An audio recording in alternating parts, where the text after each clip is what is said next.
Okay, you guys. All right, so I am going to share the screen.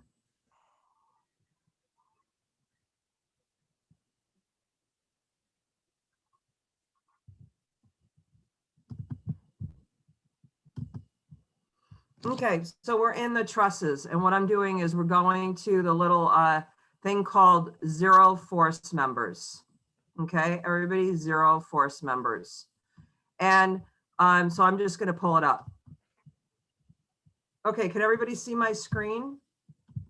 Yes. Okay, and I'm going to make it big. Okay. So even though it's called zero force members, it has nothing to do with two force members and three force members. We know that two force members are members that have all the forces or the concentrate or the supports at the ends, right? And three force members are those that have three locations where all the forces or the connections are applied. Everybody agrees with that, right? We are dealing with trusses right now. And trusses only have what? I have my list again. Amani, you here? Yes. So trusses, do trusses have three force members? No. No. So they only have two force members. And we understand what two force members and three force members mean. But now we're dealing with something completely different. We're now referring to zero force members. You see it up on the top. And a zero force member, the definition of a zero force member is it holds, it has no axial force inside.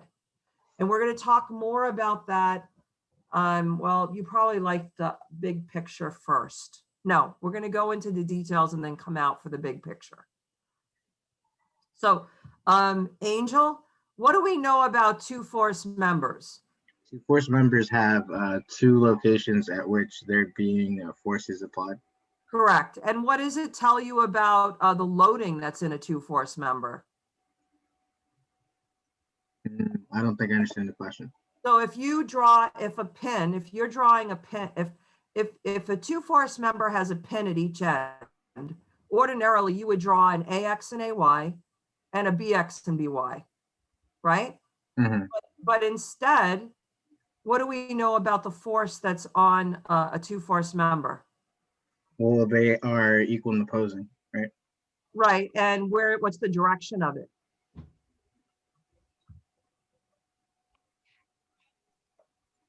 It's just the magnitude of the component. Hang on a second. Let me see if I could draw.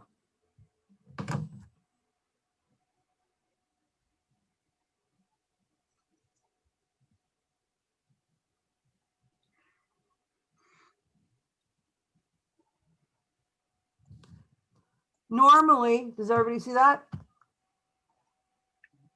Normally, when I have a member, it's AB, and we know it's a two force member because the forces are only located at the ends. And I'm telling you that they were pins. So ordinarily, we would draw an AX and AY and a BX and BY at those pin connections because we know a pin can resist an X and Y, right? Yeah. Okay, but because it's a two force member, we know that there's no AXAY, BXBY. Instead, what is it? Angel? It's just A.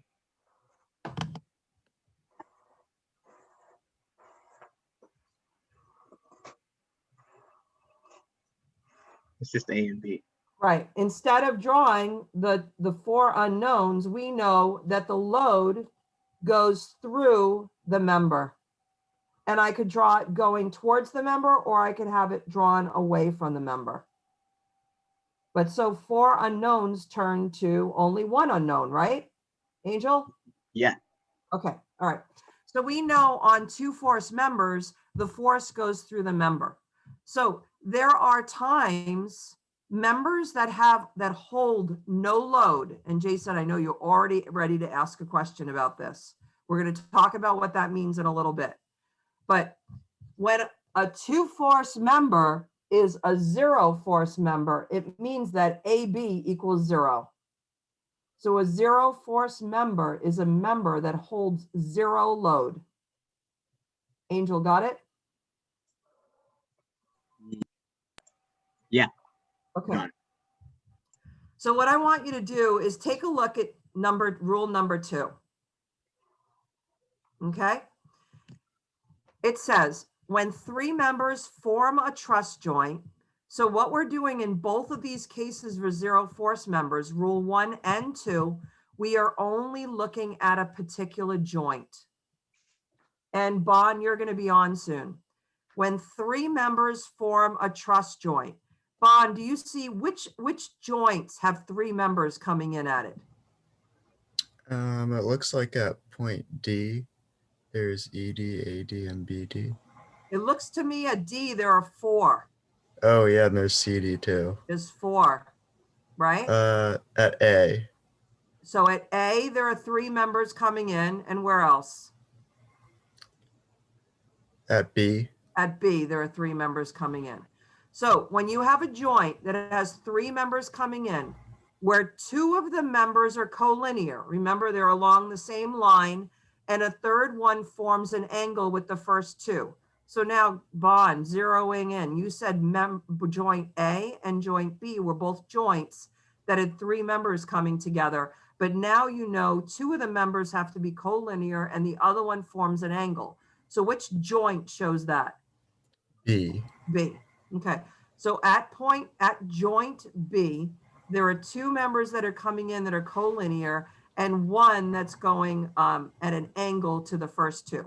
So when 3 members form a truss joint for which 2 of the members are collinear and the third forms an angle with the first 2, then the non-collinear member is a 0-force member, provided no external force or support reaction is applied at that joint.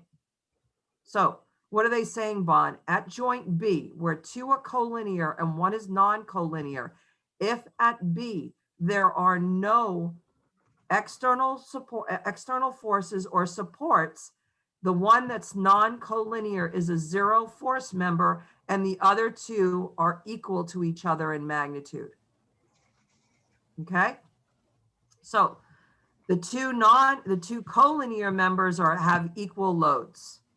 Now, let's think about that practically. If I did a free body diagram of B, so now I'm on to Colin. Colin, you here? Okay, Daniel C.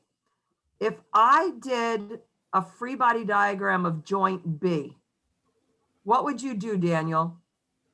If I had a free body diagram of point B, I would draw the reactions at point B. Okay, so tell me what they would be. At point B itself, it would be there would be a BY and a BX. Well, remember that even though there's a pin there, Daniel, because this is all 2-force members, we don't draw an X and Y anymore. Okay. We have to draw it in the direction, just Okay. like we did on that strut problem so long ago. So then we would have like a force from B to A, and then B to C, and then B to D. Great. We would do a force. Hang on a sec.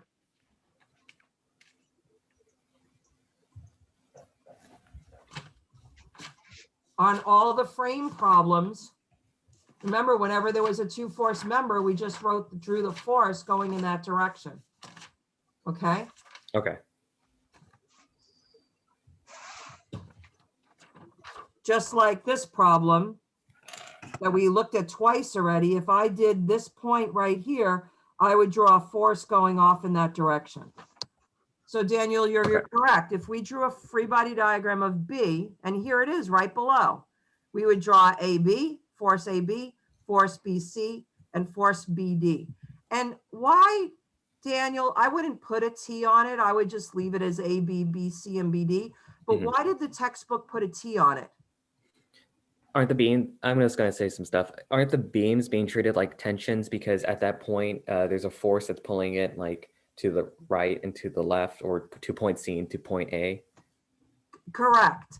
The way you are drawing them, because you're drawing them away from point B, they're tension, right? Yeah. You're drawing them away. Tension always gets drawn away from the point. So what's interesting, Daniel, look at B. If I did sum of the forces in the Y, what would this TBD be?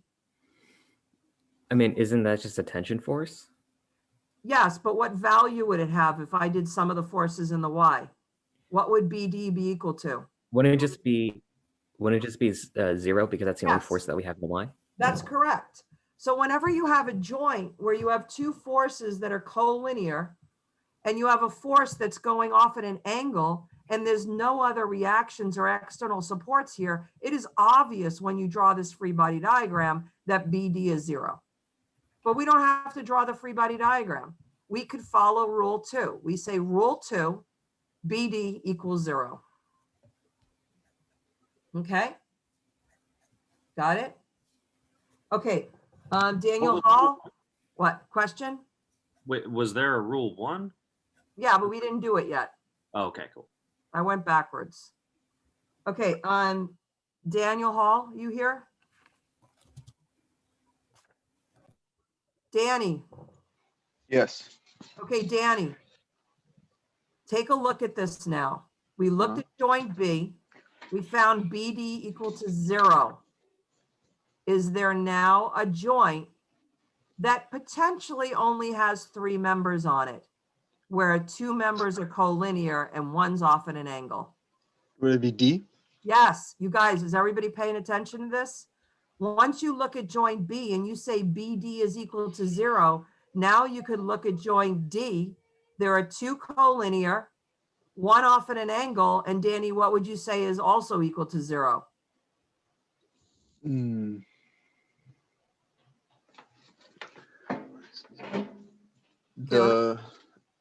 Yeah. Let me say it again. Okay. So you look at joint B, there are no supports and external forces there. And there are 3 coming together and 2 are collinear and BD is off at an angle. So BD is 0. Okay. Now we're looking at joint D because we know BD is 0. And now we have 2 forces that are collinear and one that's off at an angle. Which one's 0? So it would be the from A to D or D to A. Yep, from D to A is 0. Everybody got that?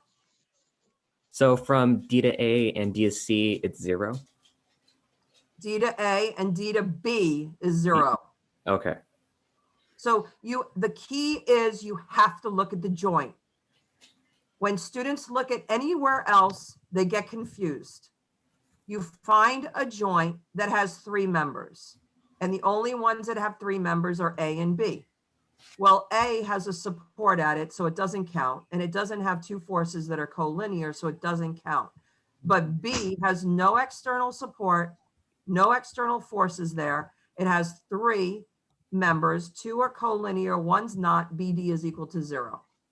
And then because BD is equal to 0, it's as if BD isn't even there. So now I have joint D where there are 2 collinear and one off at an angle, and DA is equal to 0 too. Okay. All right? Yeah. Okay, so let's stick with the first rule. Let's stick with this rule number 2. We're going to go to some examples. Okay? So, Dave, you guys put yourself on mute, please. Hey, Dave. Hello. Okay, so we are going to look at a series of problems. So the first one is 35. It's All taken right. from another textbook so you could practice more with our textbook. Do you see a joint that has 3 members coming together, no force there and no external support? What joint? D. D Right. has 3 members and no external forces. Right, and then 2 are collinear, right? Correct. C and E are collinear. Right, CD and DE are collinear. Yes. And then, so what's 0? So DF will be 0. Everybody, DF is 0. For number 35, DF is 0. Okay, David, LR. Oh, I'm sorry, I should say, Dave, are there any more? Are there any more joints? I was looking at it and I'm not I would, F would be the next one to try, but it has Right. that external force on it, so I think that wouldn't work. Correct. Any All other ones you want to try? And I was looking at B, but B also has that external force on top, so I Right. think that the rule doesn't work. Right, G has 4, C has 4. No, I think that's it. right, great. So in 35, the only one that's 0 is DF. Okay, David LR, take a look at 36 now. Which joint, remember, we're looking at the joint. Which joint satisfies rule 2? So joint E and joint D. Correct, joint B and D. So which would be 0 for force members? So it would be BG would be 0 and DF would be 0. And DF would be 0.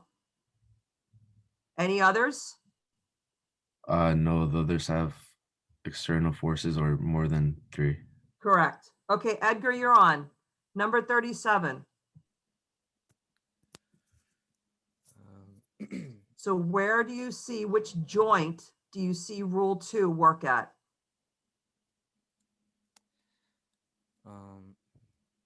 H, I see a joint with 3 members. Right? And no external forces and no external supports. So what's 0? BH. BH. Are there any more? Does joint B, as in boy, satisfy it? No, because we have A, B, and C. So A, B, B, C, those are collinear, but we have B, G, and the external force at B, so that's a four force member. So no. That's right. And more importantly, though, there's an external force at B. Because you just told me BH is 0, right? Right. If BH is 0 at joint B, now we only have 3 members because BH is 0. Correct. Okay, but the reason that B does not satisfy it is because it has that external force there. Mhm. Okay, all right, what else on 37? Edgar, how about F? Does F satisfy it? No, we have that external force applied Great. F. And how about D? That's a force for member. Great, excellent. Okay, is Elizabeth here? Yeah. Great, okay, on 38, which joint satisfies rule 2? Joanne, I have a question about 37. Yes. Did we do point C? Yes, but okay, so Marcine, joint C, so that was let's go back to David. LR, why does C not work? Why does joint C not work? CB and CD aren't collinear. That's right. BC and CD aren't collinear, Marcine. So the rule for rule 2, you have to have 3 forces. 2 of them have to be collinear, 1 non-collinear, and then no force or support there. And it makes sense because going back to this free body diagram of B, because these are collinear, you know that they have to be equal to each other because this one is vertical. Okay, thank Oh, you. and for it to be static, the third one has to be 0. The third one has to be 0. But even if, but take a look at this, with the one at D, Marcine, once we have BD equal to 0, this BD here is 0, we could still use rule 2. These 2 forces, these 2 members are collinear, and this one is off at an angle, and the rule says that these 2 are equal. It's really a shortcut because we could do all the math, but why do the math if we don't have to, if we know this rule? Yeah. Does that make sense? Okay. Yeah, thank you. Yeah. So so C does not satisfy it because 2 of the members are not collinear. Okay, now we're up to Elizabeth. Which in number 38, which joint has a 0 force or satisfies rule 2? F. Say it again. F. F. Yeah, F satisfies the rule because there's no external forces or supports. 2 are collinear. So what's a 0 force member? FD. FD. Okay, any more? H and D. Right, good. So let's do D next. Because DF is now 0, what else do you know is 0? DG. DG. And then you said H. H satisfies rule 2. And what's 0? HB. HB. How about B, Elizabeth? No, because of the external force. Okay, how's everyone feeling about this? Pretty good. This is amazing because it takes so much time to figure out the forces and joints that when some of them are 0, it makes me happy. We do less work. Okay, let's go up to 39 now.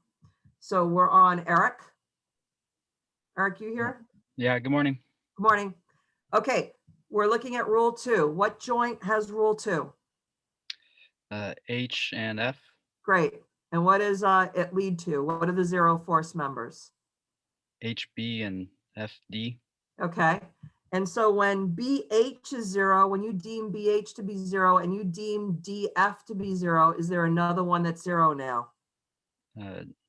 Is it the points between B and G and D? Okay, well, let's take a look. You told me that it was joint H satisfied the rule and BH is 0 and joint F satisfies the rule and DF is 0. What joint satisfies the rule to give us another 0 one? Does B satisfy the rule? No, No. How about D? no, Well, it doesn't. Why doesn't it? because there's 4 members going to it. Yes, but we now know that DF is 0. So it's as if there are 3. Okay. So what's 0? GD. That's right. DG is 0. Okay.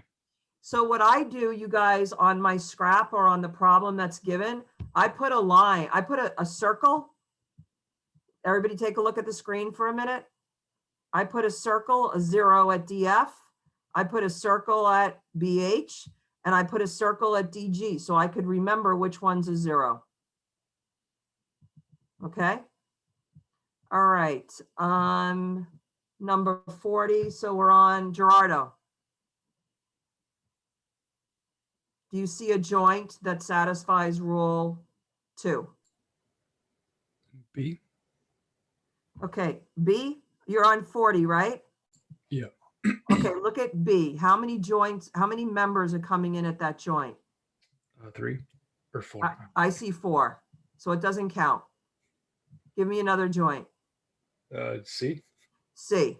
C has 3 joints, no external forces, 2 collinear, 1 not. What could you, which is 0? CG. Right, so I would draw a 0 on CG. Okay, now that we know CG is 0, can we use joint G? Mm-hmm. How many members are coming in? Could you see the screen, Gerardo? Yes. How many members are coming in at G? 4. Well, there were 5, right? And now it's 4 because CG is 0. It still doesn't satisfy the rule. Like I could only have 3. You got it? Yeah. Okay. All right, so joint C is the only joint that satisfies rule 2. Okay, Hyoji? Is Hyoji here? No, okay, Isaac? How about 41? What joints satisfy the rule? EH or excuse me. Joint E satisfies the rule, and what's 0? EH. EH. Okay, what else? F. Joint F satisfies the rule, and what's 0? FH. FH. What else? And because of that, H. H, because H is 0 and FH is 0. Now H only has 3 coming in, and what's 0? HD. HD. Any other joints? B. Joint B has 3 coming in, no external support. BJ is 0. Yep. How about J? No. No, because even though BJ is 0, I still have 4 things coming in. And C and D are both non-zero. And C and D are not. Everybody good? Okay, 42. Jack? Hello. Jack. Okay, any joint satisfying rule 2? F and H, I think. Okay, look close, Oh, wait. Oh, no, they're not collinear. So. right? You first look at it and you think H and F because they have 3 coming in and there's no external support. But these 2 members are not collinear. So H does not satisfy it. F does not satisfy it. How about D? Well, for D, I see 4 members. Right, so it doesn't satisfy it either. Yeah, I don't see any that do. Okay, nope, there are none. There are no joints that satisfy rule 2. Everybody good? So we just did some practice. So we're gonna go back up and do rule 1 now. Why is C down, G? How is CG not a 0 force member? It may come out to be 0, but we have to calculate it.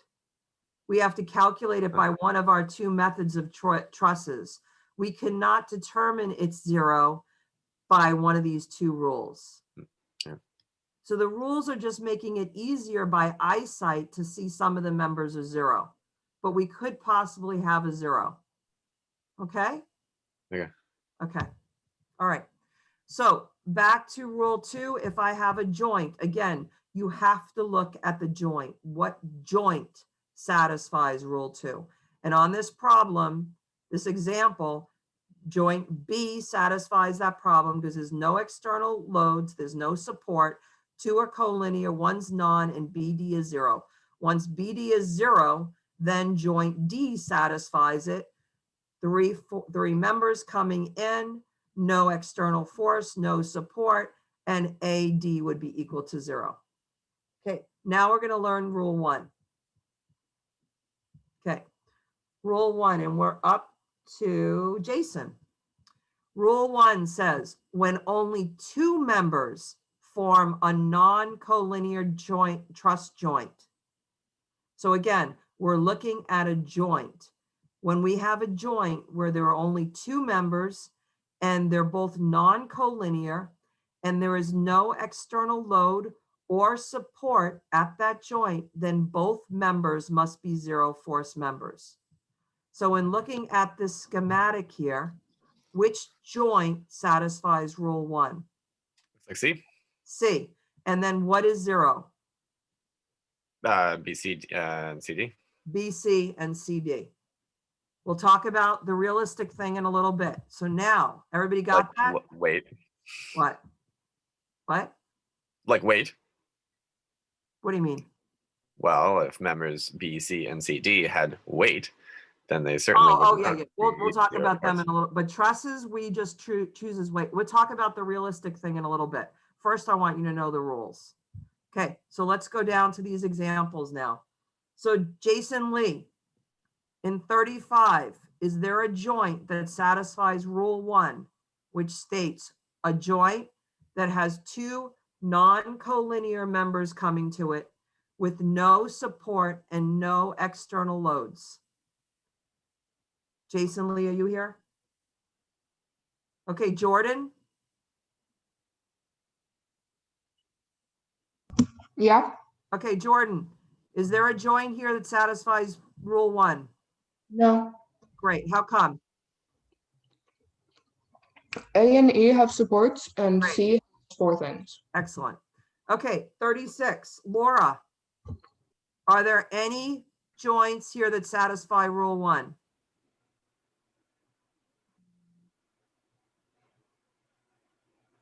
I don't see Okay, any. Laura. Laura, you hit, yeah, what? I don't see any. No, there aren't. How come?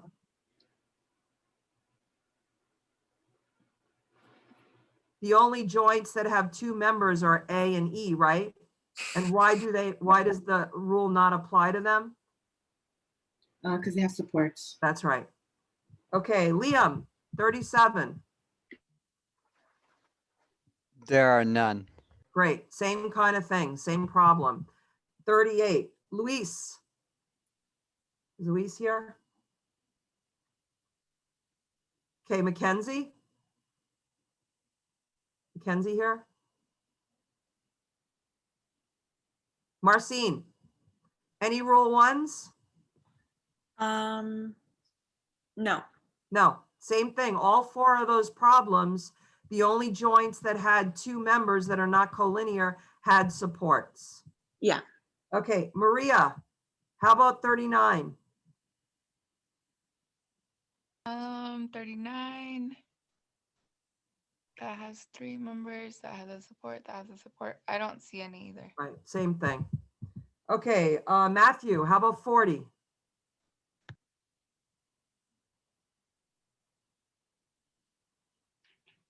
Matthew, you here?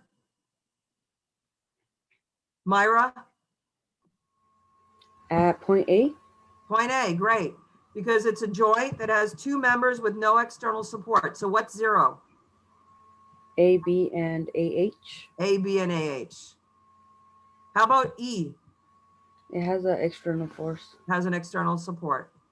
So the only 0 force members are A, B, and AH. Miles, 41. Not here. Peter, are you here? Oh my God, where the hell is everybody? Tim, Yeah. are there any joints on number 41 that satisfy rule 1? No. No, same problem. Okay, 42, Tony? No, it doesn't. It doesn't look like there's anything. Right. The right-hand side's cut off.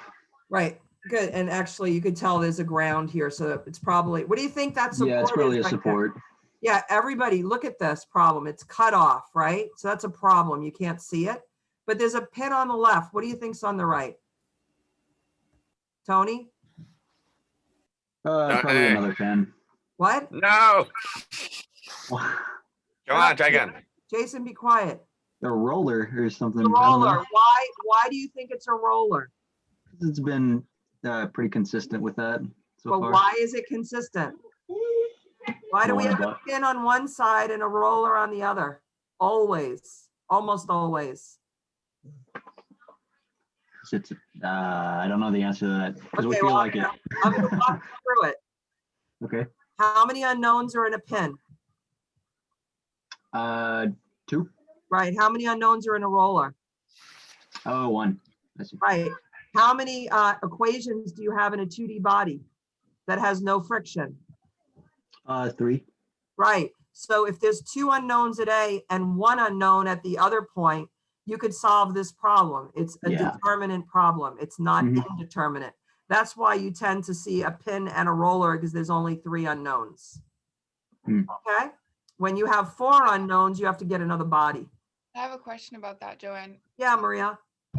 Don't you have to do that kind of in real life? Like doesn't the bridge have to be able to move a little bit at one No, end? that's a really good question. And I was a soils engineer. I wasn't a bridge engineer. I wasn't a structural one. But certainly, you know, Karen could talk for hours about that kind of stuff because she worked as a structural. My guess is that there has to allow movement, especially for earthquakes, but I'm not an expert on that and I should probably find that out. So let me put it down to talk to Karen about, okay? Hey, can I ask a question? Yeah, I want to make sure Maria's okay. Maria, okay? Yeah. I'll thank talk you. to Karen. Cool. Okay. Thanks. Yeah. Okay. Who was the other part? Was that Daniel? Yes, it was. Okay. My tell me. dogs are barking like crazy when you're explaining the rollers. Why Oh, the Yeah, rollers? yeah. So in a 2D problem, you have at most 3 equations if it's frictionless, right? And a Yeah. pin has 2 unknowns and a roller has 1 unknown, which is a total of 3 unknowns. So most of the time when you see 2D problems, you see only 3 unknowns, so you could solve it with the 3 equations. So the Okay. fact that this is kind of cut off here is not a very good thing, but you guys at this point in your career in statics, you could assume it's a roller, Okay. okay? Plus, you. see what the rollers look like. There's a little horizontal piece here, and look at there, he has a little horizontal piece. Okay. Yeah. So now I'm going to go back to the big picture. So everybody knows how to find 0 force members. That's the first thing you do when you do a truss problem, a 0 force member. Okay, so now let's talk about realistically what's going on. So when we looked at this one, we are doing static analysis. Everybody's listening, right? At A, there is a support, and at E, there's a support. And there is an external load at C, and that's it. And if that stays the way it is, we don't need BD. And we don't need AD either, if the members didn't have weight. And when we do statics problems with trusses, we assume it's weightless. Even though the members are heavy, they're small in comparison to the load they carry. And remember, in engineering, we always apply safety factors too.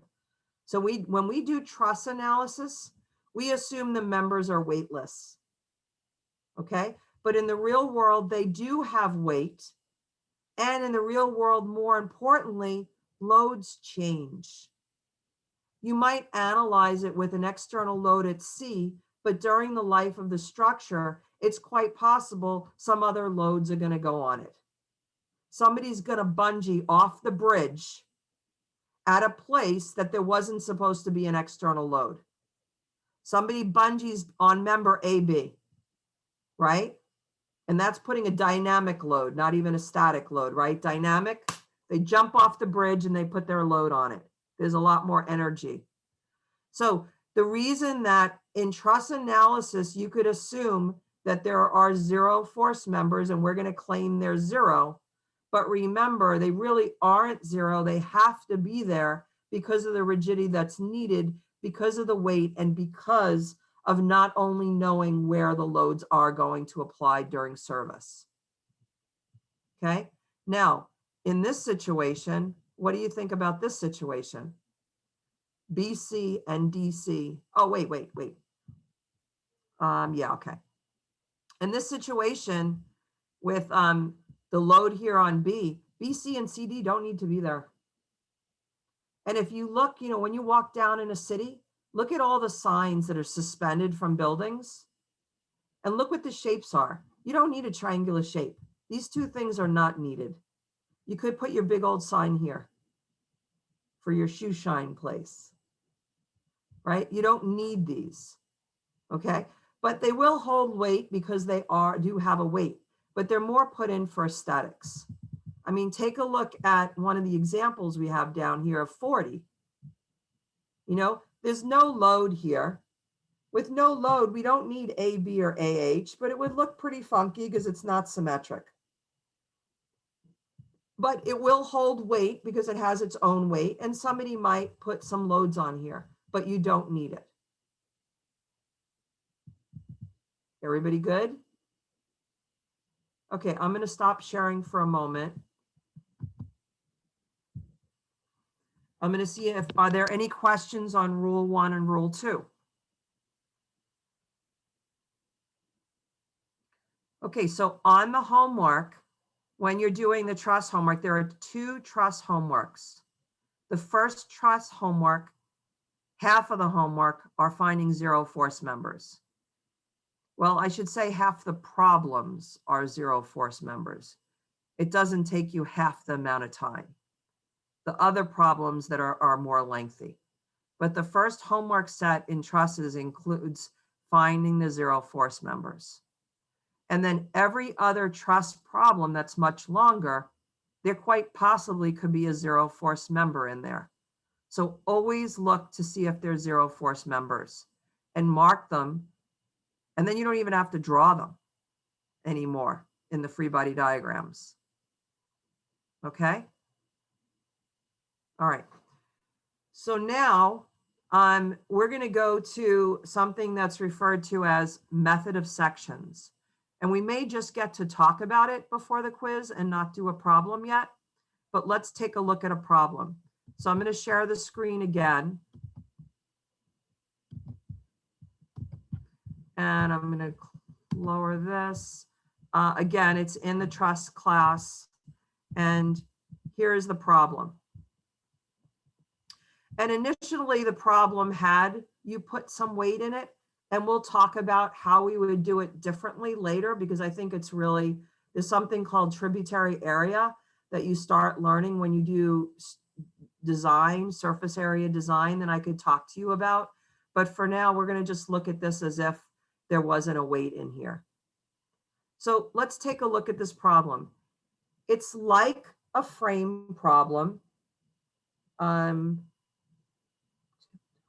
Victoria? Victoria, you here? Yes. Okay, Victoria, how, without reading the words and them telling you it's a truss, how do you know this is a truss and not a frame?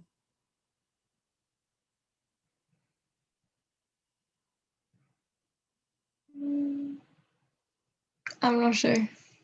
Okay, a frame, the difference between a truss and the frame is a frame has to have one thing that a truss never has. Do you remember? Mm-mm. Okay, Amani, you remember? What's the question again? The question is, how do you know this is a truss and not a frame? I'm not. A frame has to have one kind of force member that a truss does not have. A truss only has what kind of force members? 2 force members. Correct. A frame has to have at least one 3/4 member. So when you look at a drawing, the way you tell whether it's a truss or a frame is if it has a 3/4 member or not. And now something may be confusing to you, but we looked at this before and we determined there's one, everybody look up here, 1, 2, 3, 4, 5, 6, 7, 8, 9, 10, 11, 12, 13. There are 13 members here. And they are all what force members, Amani? 2 force members. 2 force members, so it's a truss. If there was one 3/4 member, then Victoria, what would it be? If there was one 3/4 member, Victoria, it wouldn't be a truss, it would be a frame? Correct. Okay. All right, so on this picture, everybody look at the words. Determine the forces in member CD, right here, CD, CF, right here, FG, and CG. So, Angel, what's the first thing we look at when we look at a truss? We can try to see if we can find any zero force members. Correct. Are there any? I have a question about that. Does G qualify because it is connected to one support only? So when we decide whether it follows rule 1 or 2, we pick a joint that does not have a support or any external forces. Does G qualify for that? It doesn't. It's connected to support. No, at the joint. Angel, the joint here does not have, oh, I see what you're saying. Tell me, I got what you're saying without you saying it. What are you saying to me? I'm asking if it qualifies because G, at joint G, you're connected to a pin. A pin, yeah. Good point. Or a roller in that case. Okay, let's go back. What? No roller. There's no roller at G. At G. Yeah, it's connected to a roller though. Doesn't matter whether it's connected. We are only looking at the joint. Oh, okay. So let's go back to the 0 force members.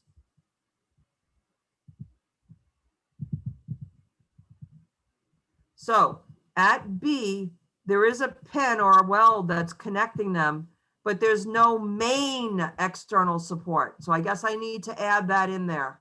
Okay. Angel, thanks for pointing that out. There's no huge external support. I don't know how you want to, the whole member is not, what? That idea is encompassed by what you said earlier, where you have to look at the pin and not the member. You have to look at the joint, not the members that are coming off the joint. Right, but Dave, what I understand what he said about the roller, yes. But he's wondering if there's a pin at B holding A, B, B, C, and BD together. Isn't that pin considered an external support? Again, Angel, that's a Hmm. great question. I've never had that question. You guys, your class is really outstanding. I'm getting questions I've never gotten. 25 years.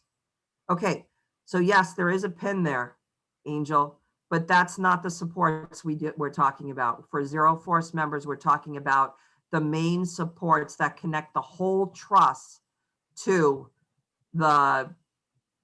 just the main supports of the whole truss. Is that okay now? Yeah. Okay. Great.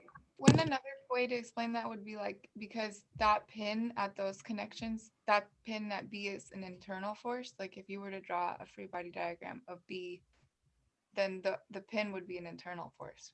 Yeah. Yeah, that is a good point. But this is an internal still until we pull the whole truss off. But you know what I think it is? I think it's more that because it's all two force members, you know that pin does not have an X and a Y. This is the answer, you guys. No, that's not the answer, because what about over here? I'm trying to follow along at home here. The question is whether there's a zero force member connected at point G. Yeah, so he's wondering, does G actually satisfy rule 2? And my answer is yes. It's a joint where there's no external support. Maybe it's the word external. There's no external support to the truss. Like Maria, like you just said, here there's an external support to the truss, but here there's no external support to the truss. There's no external load. So G, joint G satisfies rule number 2. And Angel, then what is 0? That means that member CG is 0. And CG that's is one 0. of the, yeah, that's what they asked us for. Yeah, questions I've gotten before from students is, how could CG be 0 if there's a load up here? But this is in a not the triangle. joint, wait, this is not the joint we're talking about. We're talking about this joint that leads us to get CG is 0, which means this 2,000 pounds is taken by these two diagonal members.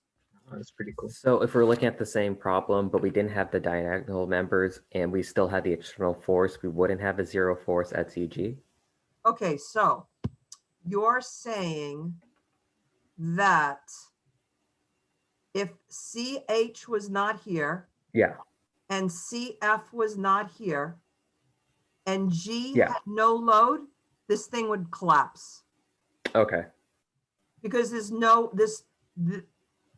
with no load here, CG is 0. And we have the 2,000 pounds that says this joint doesn't apply. Basically, if CH and CF were gone, it would collapse. Because there's nothing holding the 2,000 pounds. Okay. I mean, Okay. feel free to ignore this question because it might get us into the weeds a little bit, but wouldn't it be possible to argue that there would be a normal force applied by G? No. No. Is No. that is HF one member?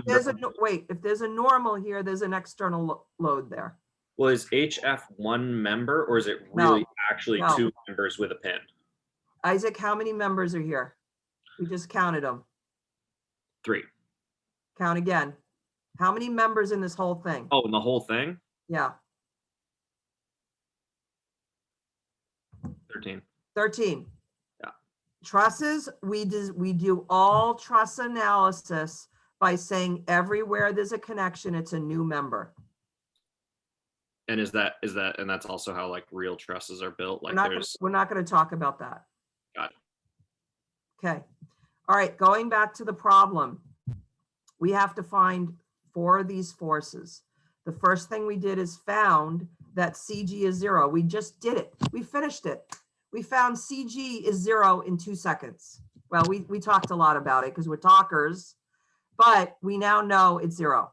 So we have 3 members left. And what I do, if I had a screen I could write on, I would put a line here on CD, I'd put a line on CF, and I'd put a line on FG, because these are the 3 that I want, they're asking me to find.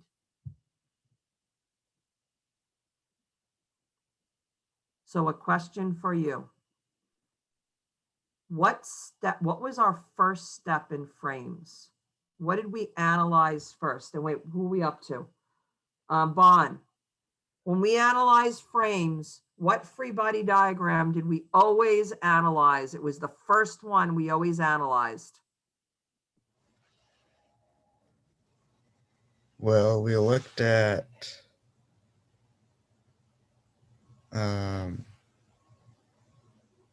I think when there is multiple forces at one member. I kind of forget. Okay, so if you go back to the overview for frames, it says the first free body diagram you draw is, so Colin, what is it? Colin, you here?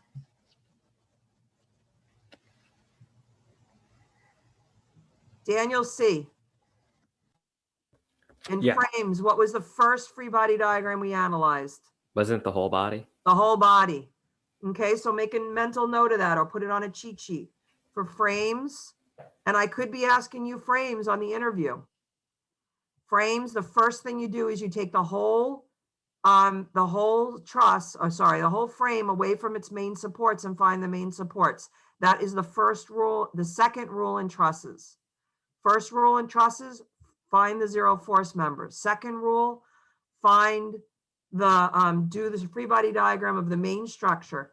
So, Danny, if I did a free body diagram of this whole structure, what reactions would I find? It would be a Y on FY Okay, at and the ruler, and then there'd be an AX and an AY at the, at A at a, which is a pin. pin. Okay, and so there, how many unknowns? 3. Can I find those 3 unknowns with that one big body? Yes. And what equation would you use first? I would do a moment at A How to find come? FY. Right, great. Do a moment at A, find Fy. Then once you find Fy, what would you do? Some of the forces in the Y Great, and you would to get find, AY, right? And then what's your third equation? and then some of the forces in the X Great, to and what's get that? AX. Awesome, It'd be Danny. 0. Very good. Okay, so now you have the A's and you have the F, right? So you have all these forces. Okay, let's see, who's next? Dave. The fact that the problem wants us to find CD, CF, and FG, what would you do?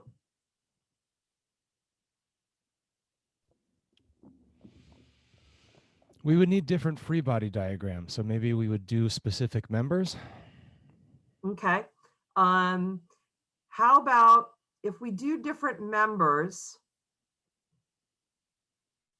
If we did one member, if I looked at member CD, right? I would have DE in it. I'd have DF in it. I'd have BC in it. I'd have CH, CG, CF, too many unknowns. So I Right. wouldn't want to analyze one member. Can you think of something else?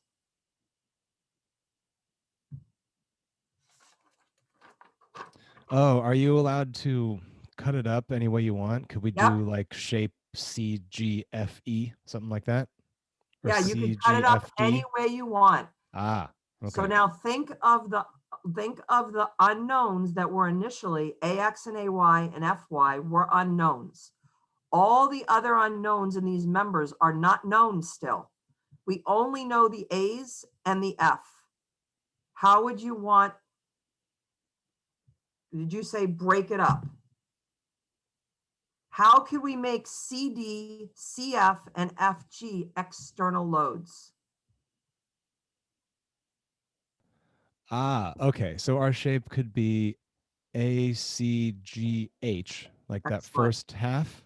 Yep. And then I see what you're saying. So CD would be external, CF would be external, Right. CGF would be external from that shape. Okay, so let's start from the beginning. Great. So I know the quiz time's coming up. In a truss problem, the first thing we do is zero force members. Second thing we do is we take the whole structure away from the supports and find the main supports. And in this case, we found AX, A, and Y, and we found F. Right? Third thing we do is we look for what we need to find. And once in order to find it, we have to make those external. And in order to make those external, we have to break them. So what do? Take a look at this. Here's the truss. I'm breaking it right here. Everybody look up at me.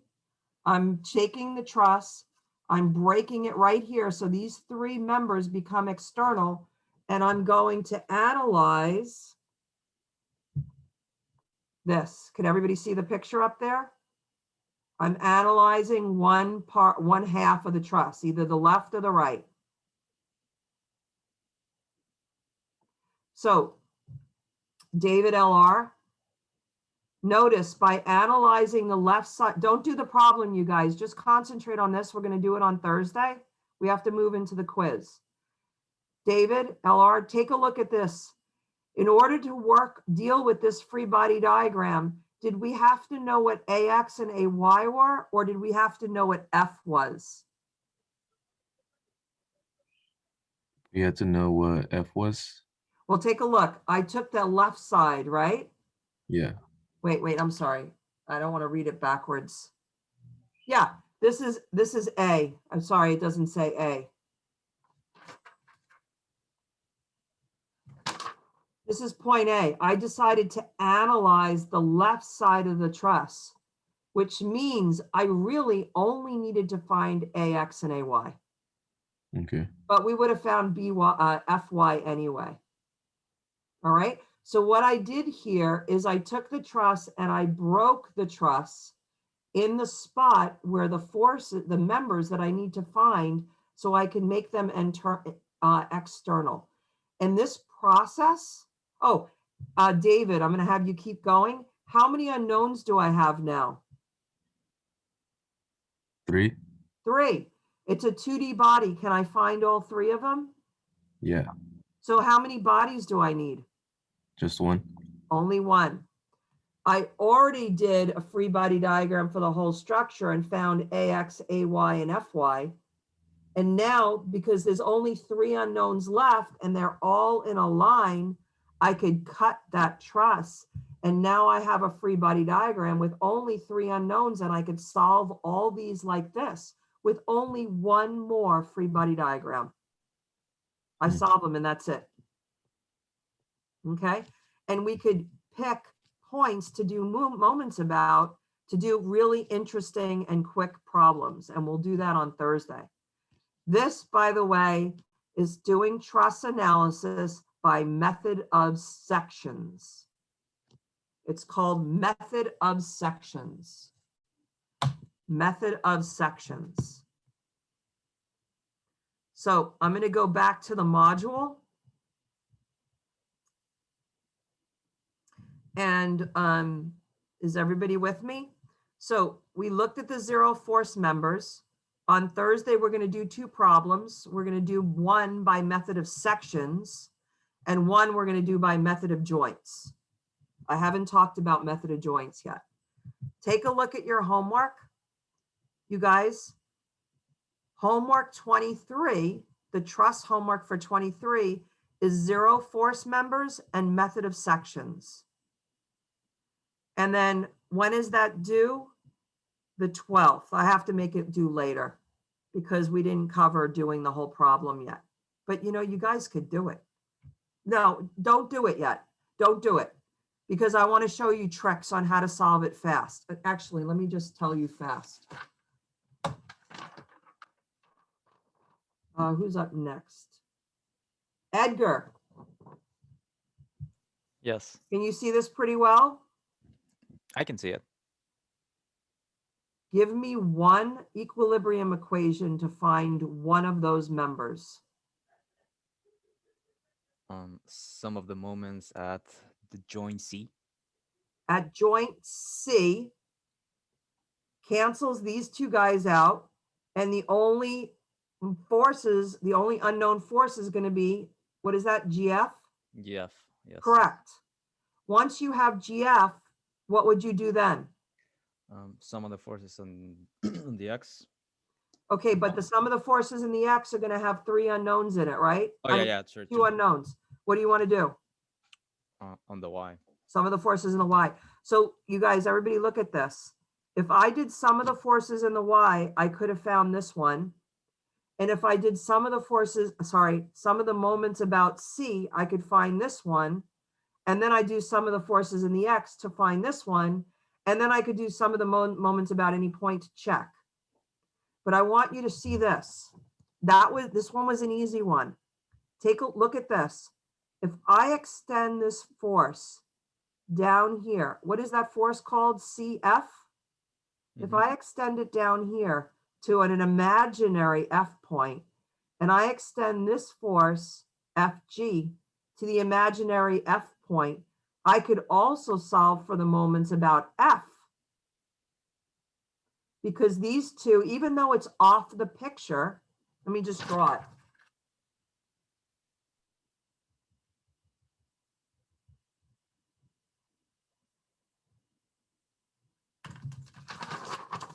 Even though I drew F, everybody look, I drew F off the page.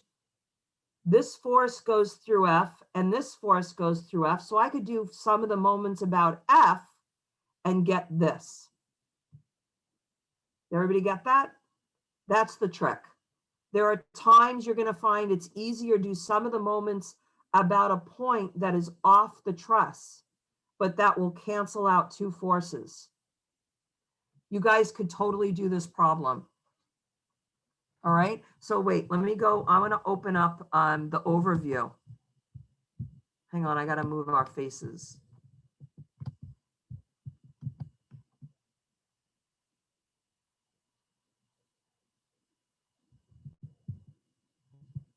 Where's my edit? How come I can't see it? I'll pick, maybe our faces are over it again.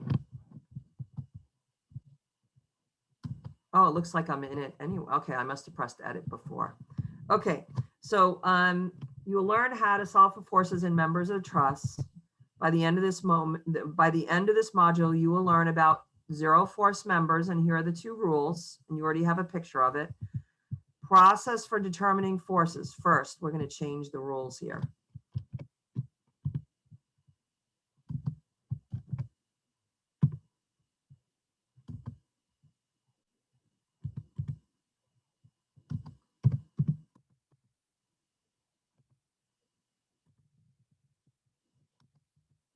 Okay, rule, we're method of sections. Rule 1, determine which members are 0 force members. 2, well, it says first. Let's get rid of the words first, I guess. Separate the whole structure from its main supports and determine the reactions at the main supports.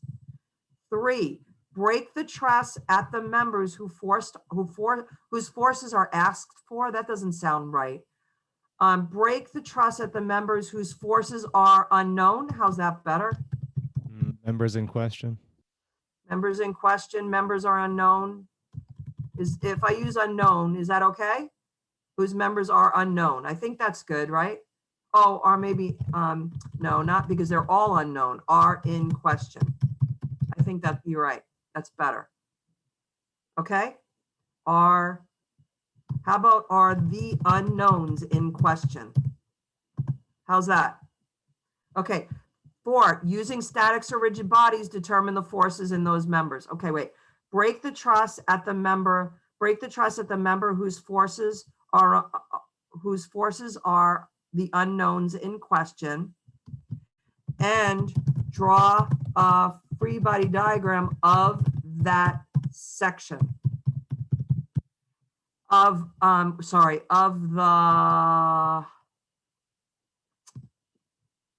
to say of the left or right section. I always break it and draw it from the left, you guys. But had I broke it, take a look at this. See this truss? When I broke it here, I could have done the right one faster because there are a lot of external forces. So, but sometimes the truss is up and down. So I have to say top or bottom. But I'm not sure if this is confusing. break the truss at the members whose forces are unknown, are the unknowns in question. How about next? 4, draw a free body diagram of, could I say one of the sections? The left or right section? What do you want? Does that make sense to you what I wrote there?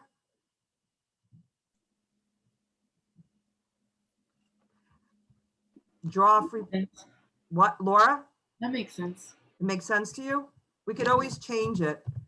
And I wrote top or bottom because sometimes trusses are like this. I mean, I could say, draw a free body diagram of one of the sections of the truss. I don't think that's clear. Yeah, what Okay. about like the useful section, like the one you need to use? Never mind. I don't know if that's the right wording. How about, I don't even want to say, because sometimes they do have 4 unknowns in it. It's a problem. And then you have to draw another free body. Let's just leave it like this for now. And then 5, using statics of rigid bodies, determine the forces in those members. Using, how about using equilibrium equations. Using equilibrium equations, determine the forces in those members. Okay, and the method of joints, we still have to do. We haven't done that one yet. So I think you could go ahead and do that homework if you wanted. But I will change it to a couple of days more. Okay, we got to go to the quiz. Okay, I'm going to save this. Okay, so you could start the quiz, you guys, and I'm going to tack on 15 minutes to the quiz. So I'm going to tack on extra time. Okay, I'm not going to pull it up. Oh, I guess I should. Should I pull it up? I should probably pull it up. Nope.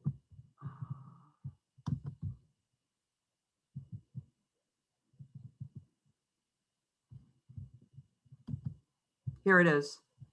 Using statics of particles or statics of rigid body steps to solve the problem. A bar, here's the bar. A bar weighing 250 pounds is supported by a post and a cable as shown. Assume that all surfaces are smooth, no friction. Determine the tension in the cable and the force on the bar at the contact surfaces. And to make it a little bit easier, for you, if you scroll down a little, I did all the math for the geometry. So the geometry doesn't hold you up. So I gave you all the distances. Did everybody hear that? I gave you all the distances. Don't calculate them. Thank Okay, you. go for it. Okay, go for it. What was that? Don't read anything and calculate all the distances myself? Right, you don't do that, Isaac.